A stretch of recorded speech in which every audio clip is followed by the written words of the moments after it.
Hello, good morning mga kahabines. So ngayon, samahan nyo ako at maglilipat tayo ng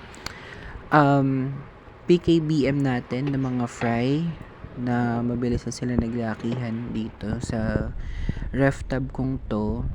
At ngayon ililipat ko sila sa tank. Parang 30 gallons na tank ko to. So, ayan, as you can see, dinerain ko na yung tubig. Tapos, ayan, start na ako maghuli-huli ng mga PKBM dyan. Medyo malilikot sila talaga. Tapos, nag-enjoy ako habang hinuhuli sila kasi sobrang cute nila. Tapos, ang puti.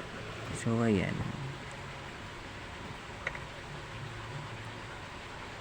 Niready ko na kanina yung tank na paglalagyan. Nilagyan ko na ng aeration, tapos tubig.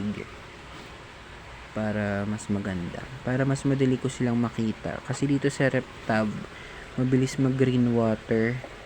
So, hindi ko sila makita yung kung ano sila, kung gaganda ba o ano. So, ngayon, may nakita kong ilang blue eyes. Pero, syempre, hindi pa develop yung pagandahan nila. So, ayan. Samahan nyo lang ako habang namimingwit ako ng mga isda.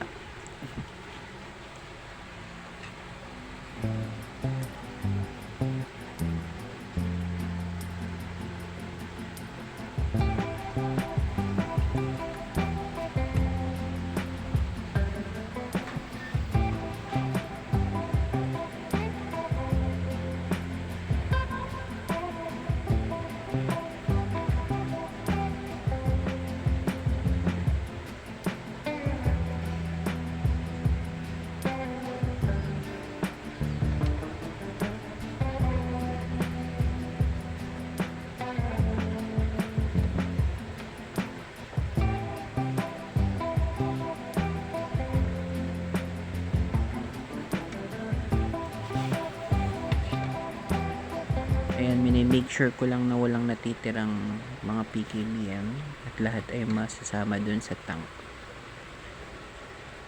para sabay-sabay silang lumaki.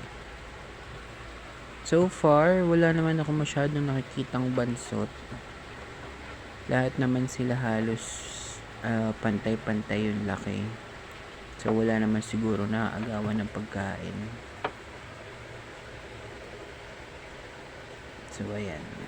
Mukhang ubos na, nakuha ko ng lahat. So ayan sila, oh. Bali yan pala 155 pieces ng fry sa isang female lang na PKBM yan. Nakakatuwa kasi worth the wait yung ano.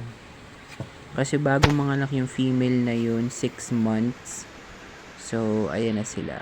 Sobrang dami nila. 155 pieces na PKBM fry. So, ayun na nga yung sinet up kong tank para sa kanila. Medyo nilaliman ko na yung tubig nila. Para hindi sila masyadong macrowded dyan. So, ayan. May 3 filter dyan. Para mas maging maganda yung tubig nila. Tapos, ayan. Ready na akong ibuhos sila dito.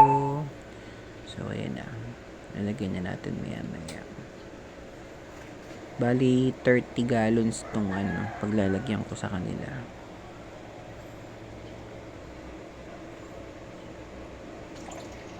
Ayan na, mabuhos ko na sila. Ayan na. Oh, diba? Ganda.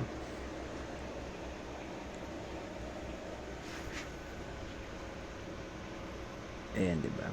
Ang ganda lahat. Parang stress sila. Lahat napunta sa ilalim. Pero good, normal yan kapag nililipat sa bagong lagayan ang isang isda.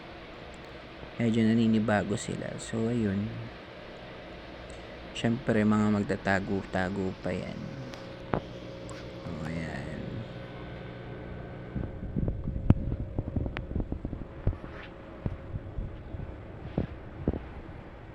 Tapos, ayan yung 75 gallons ko. Nandyan yung female na PKBM, tapos isang male.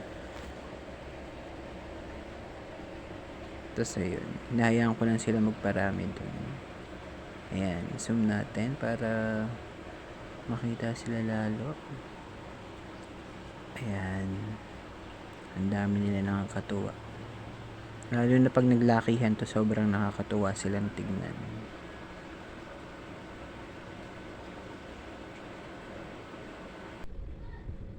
So, ayun, kung nagustuhan mo naman ng video na to, paki-like naman and share. Subscribe ka na din para update ka sa next video. Thank you! Bye-bye!